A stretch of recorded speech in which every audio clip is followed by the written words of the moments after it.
Call centre के जरिए गरीबों को फंसाकर उनके बैंक अकाउंट के हैकर्स को बेचने वाली गैंग का औद्योगिक क्षेत्र थाना पुलिस ने पर्दाफाश करते हुए 2 आरोपियों को गिरफ्तार किया है। इस मामले में पुलिस ने आरोपियों को गिरफ्तार किया है। पाली में यह गैंग 50 से ज़्यादा वारदातों को अंजाम दे चुकी है तथा मामला औद्योगिक थाना क्षेत्र का है, जहाँ गरीबों के अकाउंट की डिटेल बेची गई थी। इसको लेकर औद्योगिक क्षेत्र थाना पुलिस ने 2 आरोपियों को गिरफ्तार किया है। इसमें एक आरोपी नेपाल का है जबकि एक आरोपी स्थानीय है। इसको लेकर पुलिस अधीक्षक चूनाराम जाट ने मीडिया से रूबरू होते हुए पूरे मामले की जानकारी दी है। घटना की जांच यहां पर औद्योगिक क्षेत्र थाना प्रभारी कर रही है। इत्तला मिली हमारे साइबर टीम को कि भगवती विहार है जो औद्योगिक थाना क्षेत्र के अंदर है, वहां पे कुछ लड़के हैं जो फर्जी कॉल सेंटर बना करके वहां से साइबर अपराध कर रहे हैं। इस सूचना के आधार पे हमारी साइबर थाने की टीम, साइबर सेल और औद्योगिक क्षेत्र की टीम ने वहां पे दबिश दी और दबिश दे करके वहां से 2 लड़के हैं उनको डिटेन किया। उनके कब्जे से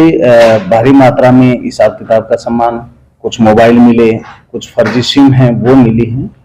और उसके बाद में उनको पूछताछ की गई तो उन्होंने बताया है कि वो फर्जी तरीके से जो सीधे साधे लोग हैं उनको पैसों के लालच के अंदर उनका खाता खुलवाते हैं और उन जो खातों को है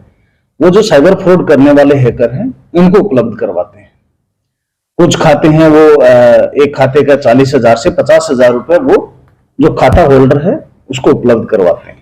इसके अतिरिक्त जब बैंक के अंदर करंट अकाउंट खुलवाते हैं तो जो बैंक है वो वहां पे वेरिफिकेशन के लिए आती है तो वो अपनी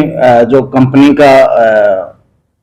लोगो है और जो कंपनी के फ्लैक्स लगा करके जो वेरिफिकेशन के लिए आते हैं तो उनको लगता है कि हाँ ये इस तरह की शॉप है इनकी।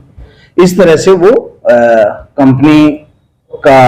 फ्लैक्स लगा करके और करंट अकाउंट खुलवाते हैं और जो साइबर हैकर है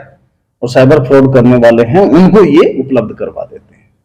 अभी इन दोनों को गिरफ्तार किया गया है, जिसमें एक का नाम सरवण है जो यहीं पाली का रहने वाला है, दूसरा जो है वो अभिषेक है जो नेपाल का रहने वाला है। इनसे पूछताछ के अंदर काफी डिटेल में खाते खुलवाने की जानकारी है वो सामने आई है, जिसमें पाली है और पाली के आसपास के जिलों के जो लोग हैं उनके खाते खुलवाए गए हैं। पुलिस है वो वेरिफिकेशन कर रही है कि उन खातों के अंदर कौन कौन लोग हैं जो शामिल हैं और इसके अतिरिक्त अभी प्रारंभिक पूछताछ के अंदर है कि वो जो मोबाइल नंबर है वो हैकर का ही इसके अंदर यूज करते हैं और कभी अगर मान लो यहाँ लोकल नंबर यूज करना पड़ता है तो वो उस हैकर तक पूरी बैंक डिटेल, पासबुक सहित और जो फर्जी सिम है वो वहां तक पहुंचाते हैं। अभी इन्वेस्टिगेशन है वो जारी है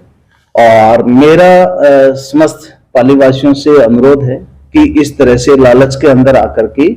फर्जी तरीके से खाते खुलवा करके किसी को ना दे, क्योंकि ये जो साइबर अपराध होता है अगर उस खाते के अंदर कोई लेन देन होता है तो उसकी जिम्मेदारी खाता धारक की होती है। तो छोटे लालच के अंदर आप कानून हाथ में ना लें और इसके अतिरिक्त अगर आपके पास में किसी भी तरह की कोई लोन से संबंधित या अन्य किसी भी तरह का बैंक कर्मचारी बन करके या पुलिस के कर्मचारी बन करके आपके खाते की डिटेल लेते हैं तो किसी को भी खाते की डिटेल, एटीएम के बारे में, अपने पिन के बारे में और अपने अन्य डॉक्यूमेंट्स के बारे में किसी को भी ना बताएं।